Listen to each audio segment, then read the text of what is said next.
Everybody, have a terrific Tuesday.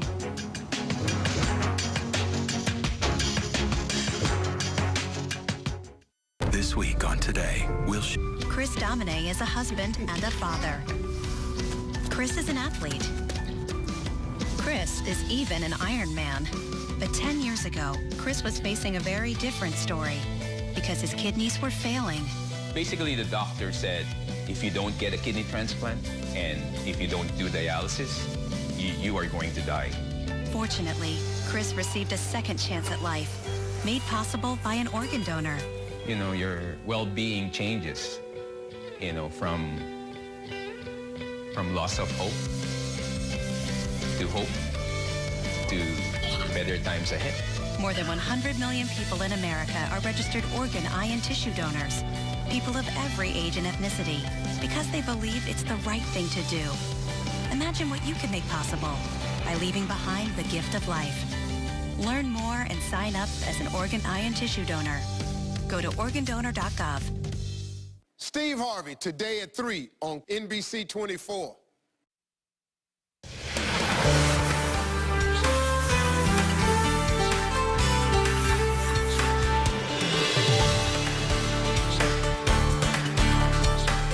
Coming up next here on NBC 24 today, the fate of the exotic animals seized from a sanctuary in Stony Ridge last week.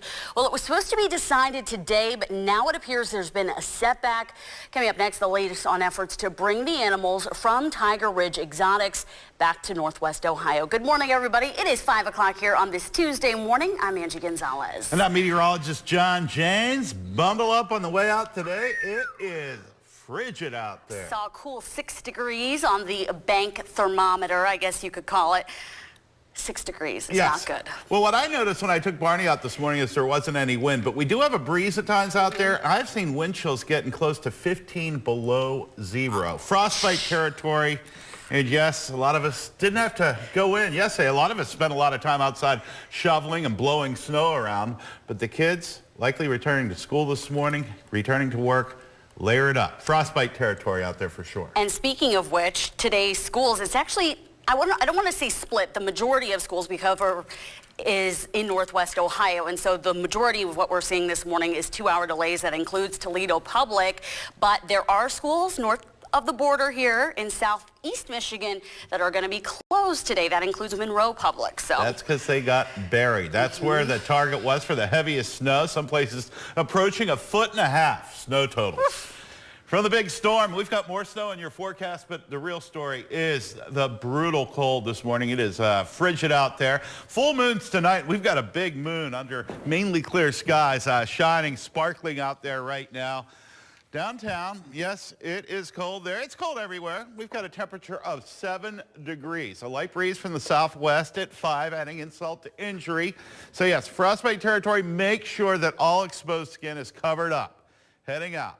Any amount of time outside, well, you're going to feel it in a hurry. We've got more snow on the way. No big ones here. Well, that may change as we get into the weekend. Stay tuned on that, but a lot going on. Arctic cold heads into finish out the work week. And then as we get into the weekend, it looks like we get messy. Could see a bit of a wintry mix, possibly trending to some more accumulating snow. Your 10-day forecast just moments away. It's new, and I'll be back with that next. Angie, back to you.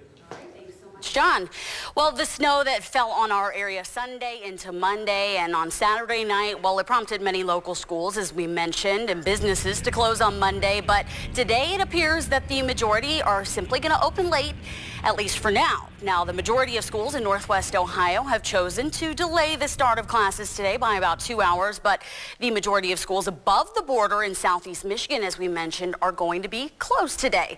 Now, for the very latest, and if there are any changes, make sure you check the bottom of your screen. They are going to be scrolling there all morning.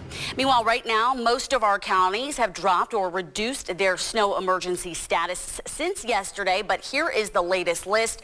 2 local counties still under level 2 snow emergencies, and that includes Sandusky and Defiance counties. In those areas, that means if you do not have to be on the road, you shouldn't be, and if you do go out, you should drive with extreme caution.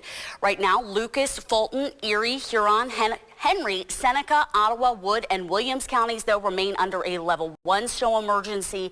That means that roads are icy with drifting and blowing snow, and drivers should use caution while they are out. And just a reminder, again, all this week your trash pickup could be off by a day.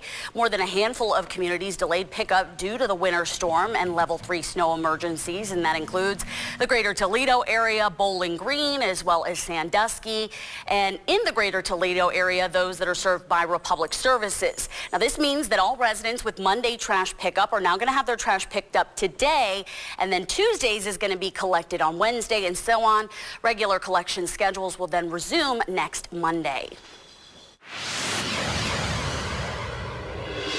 Now to that developing story here in Toledo, where the city's mayor remains in critical condition this morning after going into cardiac arrest on Sunday. Now, last night, Dr. Christopher Cooper at the University of Toledo Medical Center said that Mayor D. Michael Collins is currently undergoing what's called therapeutic hypothermia. Now, that means that doctors are cooling the mayor's blood in order to improve the healing process. But in an emotional statement, Dr. Cooper also shared a message from Collins' family.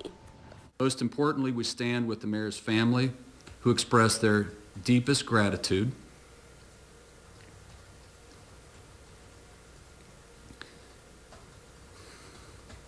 to the entire Toledo community for their prayers and support. An emotional statement, even for a doctor. Prayers continue to pour in for the mayor, and most recently include ones made by even Ohio's Governor John Kasich.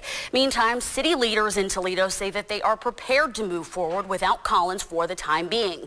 On Sunday, City Council President Paula Hicks Hudson was sworn in as acting mayor. NBC 24's Tim McNicholas spoke to her about what we can expect in the weeks ahead.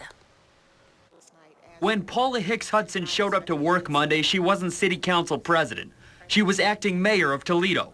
As acting mayor of the city of Toledo. Hicks Hudson was sworn in Sunday after Mayor D. Michael Collins suffered cardiac arrest and crashed his car into a pole.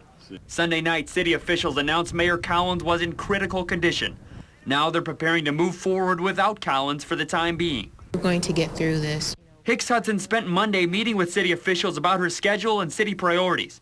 She says it's too early to say whether she'll bring forth a different set of ideas than Mayor Collins. So I do have a different outlook on certain things, but right now my main focus is to continue on and to keep us going steady and going forward. Chief of Staff Bob Reinbold left the University of Toledo Medical Center Monday morning for a briefing downtown with Hicks Hudson. He says the transition will be seamless. And we'll work with council. There were several council people that were here yesterday, and we talked to several of them, and we'll all work together, and we'll serve the citizens of Toledo as is our job to do. Councilman Larry Sykes says he's confident in Hicks Hudson, and City Council will work together.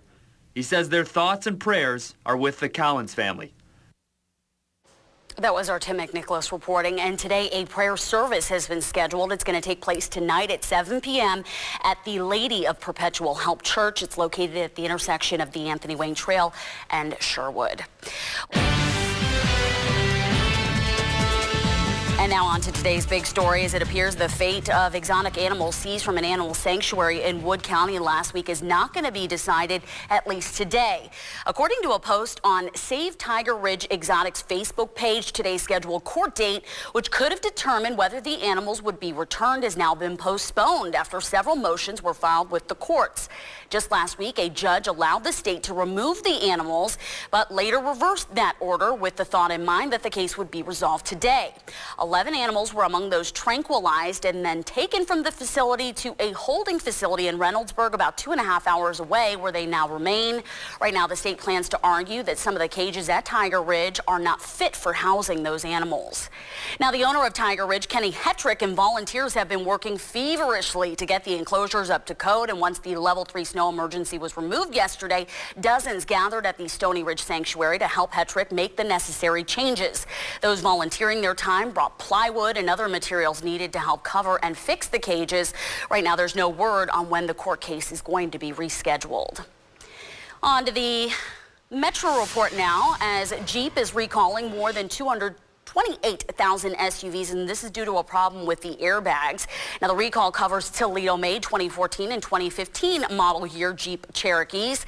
The automaker wants to fix a problem in the software that can cause side airbags to inflate and for no reason. Jeep maker Fiat Chrysler says there have only been a small number of airbag problems reported and no accidents or injuries resulting from those.